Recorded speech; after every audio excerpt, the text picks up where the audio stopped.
झिरोदा या ट्रेडिंग प्लॅटफॉर्मचे सहसंस्थापक निखिल कामत यांच्या पॉडकास्ट मालिकेतील पुढचे पाहुणे पंतप्रधान नरेंद्र मोदी असणार आहेत. पॉडकास्टच्या नव्या ट्रेलरमधून याचा खुलासा झाला आहे. त्यामुळे मोदी पहिल्यांदाच पॉडकास्टसारख्या माध्यमातून सर्वांसमोर येणार आहेत. काल निखिल यांनी एक टीझर प्रसिद्ध केला. त्यामध्ये निखिल पॉडकास्टवर आलेल्या एका पाहुण्याबरोबर बोलत असल्याचे दाखवले होते. मात्र यामध्ये पाहुणे कोण आहेत हे दाखवले नव्हते. असे असले तरी टीझरमधील आवाजावरून हे पाहुणे मोदी असल्याचा अंदाज अनेकांनी लावला होता. आता निखिल यांनी पॉडकास्टवरील पुढील पाहुणे मोदी असल्याचा खुलासा करत सर्व चर्चांना पूर्णविराम दिला आहे. मोदींचा निखिल यांच्याबरोबरचा पॉडकास्ट केव्हा प्रसिद्ध होणार याची तारीख जाहीर झालेली नाही. दरम्यान निखिल यांच्या पॉडकास्टच्या या भागाचे now people with the prime minister असे आहे.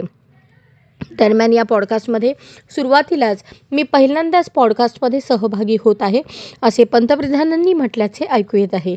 यावेळी मोदींनी त्यांच्या मुख्यमंत्रीपदाच्या काळात दिलेल्या भाषणाचाही उल्लेख केला. चुका अपरिहार्य आहेत. मीही चुका केल्या असतील. मी एक माणूस आहे, देव नाही, असे ते म्हणाले. यावेळी राजकारणात येण्याची इच्छा असणाऱ्यांना त्यांनी एक सल्लाही दिला.